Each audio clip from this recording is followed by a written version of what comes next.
اعوذ باللہ من الشیطان الرجیم بسم اللہ الرحمن الرحیم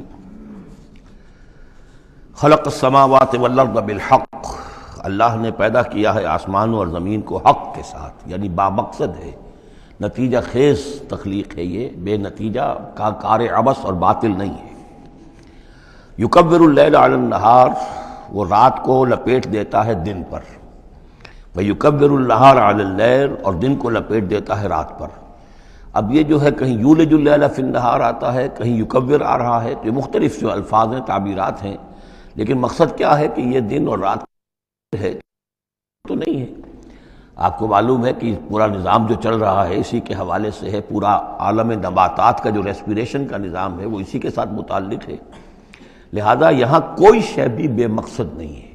جب کوئی شے بے مقصد نہیں ہے تو انسان کیسے بے مقصد ہو سکتا ہے؟ کس لیے اس کو پیدا کیا؟ حدیث میں جیسا کہ آیا کہ انما الدنیا خلقت لکم وانتم خلقتم للآخرہ، دنیا تمہارے لیے بنائی گئی لیکن تم آخرت کے لیے بنائے گئے ہو۔ جب تک کہ آخرت کا تصور نہ ہو، پھر انسان کا، اور خاص طور پر انسان میں جو اخلاقی حص ہے، ایک مورل سینس ہے اس کے اندر، کچھ چیزیں اچھی ہیں کچھ بری ہیں، اس کا احساس ہے اس کے اپنے اندر، تو اس کا کوئی نتیجہ کہاں آخر نکل رہا ہے دنیا میں؟ اس کے لیے دوسری زندگی اور بعد سے بعد الموت لازمی ہے۔ وسخر الشمس والقمر، اور اس نے مسخر کر دیا سورج کو بھی اور چاند کو بھی، کل یجری لاجل مسمى، یہ سب کے سب چل رہے ہیں ایک وقت معین تک کے لیے۔ الا هو العزیز الغفار، آگاہ ہو جاؤ وہ زبردست ہے اور بخشنے والا ہے۔ خلقکم من نفس واحدۃ ثم جعل منها زوجها، اس نے بنایا ہے تمہیں ایک ہی جان سے، ایک ہی جی سے۔ اب اس کو جو لوگ ایولیوشن کو مانتے ہیں یا سمجھتے ہیں کہ قرآن مجید کے ساتھ اس کے بعض اجزاء کی مطابقت ہے، وہ تعبیر کرتے ہیں کہ ایک ہی، یعنی ابتدا میں جو حیوانات پیدا کیے گئے ہیں، جو لوور اینیملز ہیں، بالکل شروع میں ان میں سیکس نہیں تھا، جیسے کہ امیبا ہے، وہ بس دو حصوں میں تقسیم ہو گیا، یہی اس کی اولاد ہو گئی، وہ جو باپ کہہ لیں ماں کہہ لیں وہ ایک ہی ہے۔ اس کے بعد ایسے بھی پیدا ہوئے کہ جن میں ایک ہی جانور میں دونوں سیکس ہیں۔ یہ جو راؤنڈ ورم ہوتا ہے، راؤنڈ ورم جو برسات میں جو نکل آتے ہیں بہت لمبے لمبے سے کیڑے، یہ ہرمافرڈائٹ ہیں، ان کے اندر میل اور فیمیل آرگنز دونوں ایک کے اندر موجود ہوتے ہیں۔ تو اس طریقے سے رفتہ رفتہ پھر ڈفرینسیشن ہوئی، میل علیحدہ ہو گیا، فیمیل علیحدہ ہو گئے۔ خلقکم من نفس واحدۃ ثم جعل منها زوجها، اسی جان سے اس کا جوڑا بنایا۔ وانزل لکم من الانعام ثمانیۃ ازواج، اور تمہارے لیے 8 جوڑے اتار دیے تمہارے مویشیوں میں سے۔ عام طور پر عرب میں جو مویشی موجود تھے ان میں سے اونٹ نر اور مادہ، گائے نر اور مادہ، اسی طریقے سے بھیڑ نر اور مادہ، اور بکری نر اور مادہ، یہ جو ہیں ان کے ہاں یہی مویشی تھے۔ ثمانیۃ ازواج یہ سورہ انعام میں بھی آ چکا ہے، وہ ہمیں یاد ہوگا۔ من الابل اثنین ومن البقر اثنین ومن المعز اثنین، یہ وہاں آ چکا ہے۔ یخلقکم فی بطون امہاتکم، اور وہ تمہیں پیدا کرتا ہے تمہاری ماؤں کے پیٹوں میں، خلقن بعد خلقن، ایک خلق کے بعد دوسری خلق، تخلیق کے بعد مراحل ہیں اس کے، نطفہ ہے، علقہ ہے، مضغہ ہے، مخلقہ اور غیر مخلقہ، پھر اس کو اور پھر خلقن آخر، ایک اور ہی تخلیق ہے۔ اس پہ میں عرض کر چکا ہوں کہ اس موضوع پر ضربہ سلام جو ہے قرآن مجید کا، وہ سورہ مومنون کا پہلا رکوع ہے۔ فی ظلمات ثلاث، یہ ذکر یہاں آیا ہے، 3 پردوں کے اندر تخلیق ہو رہی ہے۔ یعنی ایک پردہ یہ پیٹ کی دیوار ہے، جو مردوں کی بھی دیوار ہے، یہ پیٹ کی ایبڈومینل وال ہے۔ دوسرا پردہ پھر جو یوٹرس ہے، رحم ہے ماں کا، اس کی موٹی دیوار ہے۔ تیسری وہ جھلی ہے جس میں کہ وہ بچہ جو ہے جنین لپٹا ہوا ہوتا ہے۔ اب دیکھیے یہ بھی ظاہر بات ہے، اس وقت جو ہے جینیٹکس بھی نہیں پڑھائے گئے تھے، نہ یہ پڑھائی گئی تھی ایمبریولوجی، کچھ بھی نہیں تھا، لیکن فی ظلمات ثلاث، یہی وجہ ہے جو میں نے آپ کو بار بار بتایا ہے کہ کیتھل مور، جو کہ ایمبریولوجی پر اس وقت دنیا کی سب سے بڑی اتھارٹی سمجھا جاتا ہے، اس نے مانا ہے کہ قرآن مجید میں جس طریقے سے یہ بیان ہوا ہے واقعتاً حیران کن ہے۔ تو 3 پردوں کے اندر اللہ جیسا چاہتا ہے بنا رہا ہے، اس کا منہ قلم تو اللہ ہی کا نا، شکل بنا رہا ہے اس کی جو بھی کر رہا ہے، اب ہم اس کو تشبیہ تو نہیں دے سکتے، لیکن اللہ بنا رہا ہے۔ یخلقکم فی بطون امہاتکم، وہ بناتا ہے، تخلیق کرتا ہے تمہاری ماؤں کے پیٹوں میں، خلقن بعد خلقن، ایک طرح سے دوسری طرح، ایک درجے کے بعد دوسرا درجہ، فی ظلمات ثلاث، 3 اندھیروں میں۔ ذالکم اللہ ربکم، وہ ہے اللہ تمہارا رب۔ لہ الملک، بادشاہی بھی اسی کی ہے، لا الہ الا هو فانا تصرفون، اس کے سوا کوئی معبود نہیں ہے، تو کدھر پھرائے جا رہے ہو. ان تکفروا فإن اللہ غنی عنکم، اگر تم کفران نعمت کرتے ہو، کفر کرتے ہو، تو اللہ غنی ہے، اسے تمہاری کوئی ضرورت نہیں ہے، احتیاج نہیں ہے. یہ نہ سمجھو کہ اس کی سلطنت میں کوئی کمی آ جائے گی.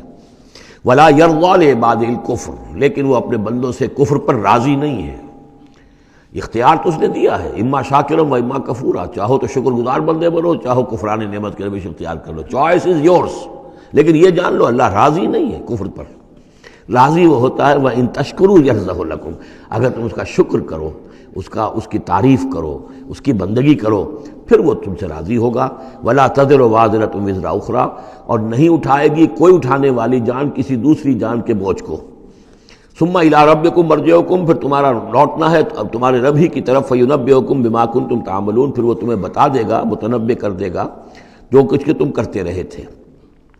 انہ علیم بذات الصدور، یقیناً وہ جاننے والا ہے سینوں کے اندر چھپی ہوئی باتوں کا بھی، جو راز ہیں تمہارے سینوں میں. وَإِذَا مَسَّ الْإِنسَانَ ضُرٌّ دَعَا رَبَّهُ مُنِيبًا إِلَيْهِ، اور جب انسان کو کوئی تکلیف پہنچتی ہے وہ اپنے رب کو پکارتا ہے، دعائیں کرتا ہے اس کی طرف رجوع کرتے ہوئے.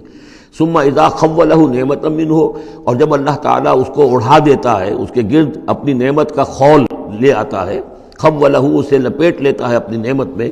نسی ما کان یدعو الیہ من قبل، تو جو پہلے وہ جس چیز کے لیے اللہ سے دعائیں کر رہا تھا سب بھول جاتا ہے. وجعل للہ اندادا، اور اس سے بھی بڑھ کر جو کرتا ہے شرارت وہ یہ ہے کہ اللہ کے مدے مقابل ٹھہرا لیتا ہے.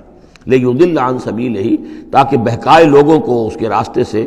قل تمتع، تو اللہ تعالیٰ کی طرف فرمایا جا رہا ہے نبی کہہ دیجئے اٹھا لو کچھ دنیا کے کچھ جو مزے ہیں وہ لوٹ لو، بے کفر کا، اپنے کفر کے ساتھ. قلیلاً، لیکن بہت کم، چند دن کی زندگی ہے، اس میں جو تمہیں عیاشی کرنی ہے کر لو. انک من اصحاب النار، پھر مستقل طور پر تو تم آگ والے ہو، تمہیں آگ کے اندر جھونکا جائے گا. امن هو قانت آناء اللیل ساجدا وقائما یحذر الآخرۃ ویرجو رحمت ربہ. اس صورت میں یہ خاص اسلوب کئی مرتبہ آئے گا کہ ایک چیز کو، ایک جملے کو آگے نامکمل چھوڑ دیتے ہیں کہ اسے خود انسان پر کرے، فل ان دی بلینک. وہ خود بخود اس کے اندر مقدر تو ہے لیکن اس کو واضح طور پر نہیں کیا جاتا. مثلا اس کی مثال، اور یہ کئی دفعہ آئے گا اسلوب. اب من ہوا قانت آناء اللیل، بھلا وہ شخص کہ جو کھڑا رہتا ہے، بندگی کرتا ہے رات کے وقت بھی، ساجدن و قائمن، کبھی سجدے میں پڑا ہوا ہے کبھی کھڑا ہوا ہے. یحذر الآخرۃ، جو آخرت سے ڈرتا رہتا ہے. وہ یرجو رحمت ربہ، اور ساتھ ہی اپنے رب کی رحمت کا امیدوار بھی ہے. بس آگے کچھ نہیں. مراد کیا ہے؟ کیا بھلا یہ شخص کمن ہوا غافل، کیا برابر ہو جائے گا اس کے کہ جو غافل ہے؟ بھلا وہ شخص جس کی کیفیت یہ ہے کہ وہ فرما بردار ہے، راتوں کے اوقات میں بھی، سجدے میں بھی، اور کھڑے ہو کر بھی اللہ کی بندگی کرتا ہے، آخرت کا خوف اس کے دل میں ہے، لیکن اپنے رب کی رحمت کی امید بھی ہے. کمن ہوا غافل، کیا وہ شخص برابر ہو جائے گا اس کے کہ جو غافل ہے؟ قل، کہہ دیجئے حل یستوی الذین یعلمون والذین یعلمون، کیا برابر ہو سکتے ہیں وہ لوگ کہ جو علم رکھتے ہیں اور وہ کہ جو علم نہیں رکھتے؟ انما یذکر اولو الالباب، حقیقی نصیحت اور سبق تو حاصل وہی کرتے ہیں کہ جو عقل مند لوگ ہیں. قل یا عبادی الذین آمنوا، دیکھیے پھر آگے آئیے، سیدھا یا ایھا الذین آمنوا نہیں ہے، یہ مکی صورتیں ہیں. قل یا عبادی الذین آمنوا، کہہ دیجئے اے نبی، اے میرے وہ بندو جو مجھ پر ایمان لائے ہو، اتقوا ربکم، اپنے رب کا تقوی اختیار کرو. جن چیزوں سے اس نے روک دیا رک جاؤ، اور تمہارے اندر اس کی رضا جوئی رہنی چاہیے. للذین احسنوا فی ہذہ الدنیا حسنہ، جو لوگ نیکی کی راہ پر روش اختیار کریں گے، احسان کی روش اختیار کریں گے، ان کے لیے اس دنیا میں بھی بھلائی ہے. وارض اللہ واسعہ، اور زمین اللہ کی بڑی وسیع ہے. اگر یہاں رہتے ہوئے تمہارے لیے توحید پر کاربند رہنا ممکن نہیں ہے تو ہجرت کرو. انما یوفی الصابرون اجرہم بغیر حساب، یقیناً صابروں کو، صبر کرنے والوں کو ان کا اجر پورا پورا دے دیا جائے گا. یوفا بھی ہے، پورا دے دیا جائے گا، پھر بغیر حساب بھی. اس کا مطلب ہے مزید فضل جو ہوگا وہ بغیر حساب ہوگا، اس میں کسی حساب کا سوال نہیں. قل انی امرت، اب دیکھیے پھر وہ جو شروع کا مضمون تھا یہ اس صورت کا عمود ہے، کس طرح بار بار آئے گا. اب قل انی امرت ان اعبد اللہ مخلصا لہ الدین، کہہ دیجئے اے نبی مجھے حکم ہوا ہے کہ میں اللہ کی بندگی کروں، اس کے لیے اپنی اطاعت کو خالص کرتے ہوں. یہاں میں چاہتا ہوں تھوڑی سی وضاحت کر دوں. دیکھیے عبادت کے آپ یوں سمجھیے کہ ایک عبادت کا ظاہر ہے اور ایک عبادت کی اصل حقیقت ہے. پھر یہ کہ ایک اس حقیقت میں بھی ایک روح ہے اور ایک اس کا جسد ہے، ایک اس کے رسومات ہیں۔ رسم کہتے ہیں کسی شے کی ظاہری شکل۔ عبادت کی رسم جس کو مراسم عبادت کہتے ہیں، یہ مراسم عبودیت کیا ہیں؟ جس کی آپ عبادت کرتے ہیں، اس کے سامنے جھکتے ہیں، اس کے سامنے ادب کے ساتھ کھڑے رہتے ہیں، اس کے کچھ حمد کے ترانے گاتے ہیں، اس کے سامنے سجدہ کرتے ہیں، ان کو ہم کہیں گے مراسم عبودیت۔ رسم کہتے ہیں کسی چیز کی ظاہری شکل، یہ حروف ہے، اور یہ رسم جو ہے رسم الخط۔ اسی طرح یہ قرآن اور یہ اس کا رسم عثمانی ہے، اس کا لکھا ہوا جانا جیسے کہ یہ رسم ظاہر ہے۔ تو ایک تو یہ چیزیں ہیں عبادت، جسے دنیا میں سمجھا جاتا ہے عبادت، یہ مراسم عبودیت ہے۔ اصل عبادت جو ہے اس کا بھی ایک جسد ہے اور ایک روح ہے۔ جسد کیا ہے؟ اطاعت، جس کی عبادت ہے کلی اطاعت، ہمہ اطاعت، ہمہ وقت اطاعت۔ غلامی، عبد کے معنی ہے غلام۔ چنانچہ یہ دو دفعہ ہم پڑھ چکے ہیں کہ فرعون نے کہا تھا بنی اسرائیل کے بارے میں قومہما لنا عابدون، یہ جو ہارون اور موسیٰ کی قوم ہے وہ تو ہماری غلام قوم ہے۔ اور ظاہر بات ہے وہ پرستش نہیں کرتے تھے، وہ قبطیوں کو پوجتے نہیں تھے، وہ ان کی نماز نہیں پڑھتے تھے، وہ ان کو سجدہ نہیں کرتے تھے معاذ اللہ، لیکن غلامی جو ہے اصل شے، اطاعت یہ تو اصل جسم ہے، اصل عبادت کا جو ہے جسم، جسد جو ہے وہ ہے اطاعت۔ لیکن جو چیز اس اطاعت کو غلامی سے آگے بڑھ کر عبادت بنا دیتی ہے وہ اس کی روح ہے، روح محبت۔ جس ہستی کی اطاعت محبت کے ساتھ کی جائے گی وہ عبادت ہو جائے گی۔ ایک جبراً اطاعت کی جا رہی ہے۔ اب جیسے کہ انگریز کی ہم اطاعت کرنے پر مجبور تھے، ہم اطاعت کر رہے تھے، عبادت نہیں کر رہے تھے، لیکن اطاعت کر رہے تھے۔ لیکن کسی کی محبت کے جذبے سے سرشار ہو کر اطاعت کی جائے گی تو وہ عبادت بن جائے گی۔ تو اللہ کی عبادت کے لیے جو بھی ڈیفینیشن اس کی امام ابن تیمیہ اور حافظ ابن قیم، استاد اور شاگرد دونوں کی ہے، وہ یہ ہے کہ اس کے دو اجزاء ہیں۔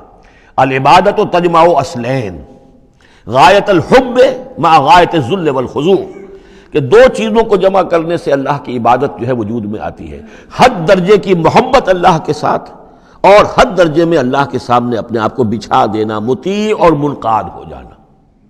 اچھا یہ تو ہے اصل عبادت، لیکن اس کے لیے جو رسم ہے وہ کیا ہے؟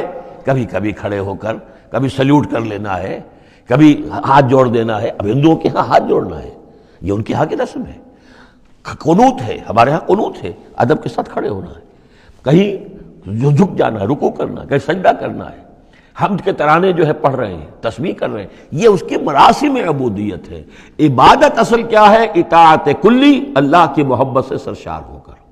تو اس صورت کا جو عمود ہے وہ یہ ہے کہ اللہ کی عبادت کرو اس کے لیے اپنی اطاعت کو خالص کرتے ہوئے۔ اطاعت میں آپ نے کسی اور کو شامل کر دیا، انڈیپینڈنٹ آف ہم، اللہ کی اطاعت سے آزاد، مستقل بذات اطاعت، یہ شرک ہے، اور وہ اطاعت اللہ کو قبول نہیں۔ وہ منہ پر دے مارے گا، یہ مجھے 25% اطاعت نہیں چاہیے آپ کی، آپ لیجئے اپنے سر پاس رکھیے، مجھے تو چاہیے 100%۔ ادخلوا فی السلم کافہ۔ اور ہم سمجھتے ہیں کہ ہم 5-10% بھی ٹرخا لیں گے اللہ تعالیٰ کو تب بھی ہمیں جنت وہ دے ہی دے گا۔ یہی ہے اصل میں ہمارا جو سارے سوچ کا فطور ہے۔ یہ کل زندگی اور کل بندگی جو ہے اس کا تصور ذہنوں سے نکل چکا ہے۔ یہ تصور ہے جو اس صورت سے اب اس کی جڑ پڑ رہی ہے، اور یہ در حقیقت کلائمیکس کو پہنچے گا چوتھی صورت میں جا کر، سورہ شورى میں۔ تو دیکھیے پھر آ گیا قل انی امرت ان اعبد اللہ مخلصا لہ الدین، کہہ دیجئے مجھے تو حکم ہوا کہ میں اللہ کی بندگی کروں اس کے لیے اپنی اطاعت کو خالص کرتے ہوئے۔ وَأُمِرْتُ لِأَنْ أَكُونَ أَوَّلَ الْمُسْلِمِينَ، اور مجھے حکم ہوا کہ سب سے پہلا مسلم، سب سے پہلا فرما بردار میں خود بنوں۔ یہ نہیں ہے کہ میں تمہیں فرما برداری کی دعوت دے رہا ہوں اور خود جو ہے میں اللہ کی نافرمانی کروں، یہ نہیں۔ قُلْ إِنِّي أَخَافُ إِنْ عَصَيْتُ رَبِّي عَذَابَ يَوْمٍ عَظِيمٍ، کہہ دیجئے مجھے تو خود اندیشہ ہے اگر میں اپنے رب کی نافرمانی کروں تو ایک بڑے دن کا عذاب مجھے آ پکڑے گا۔ میں اپنے آپ کو مستثنیٰ نہیں سمجھتا، میں بھی بندہ ہوں، اگر میں معصیت کروں، اگر میں اپنے رب کی نافرمانی کروں۔ ظاہر بات ہے کہ یہ جو ہے اگر بہت بڑا اگر ہے، ظاہر اس کے حضور کا امکان نہیں، حضور کے لیے سمجھانے کے لیے ان لوگوں کو بتایا جا رہا ہے۔ قُلِ اللَّهَ أَعْبُدُ مُخْلِصًا لَهُ دِینِی۔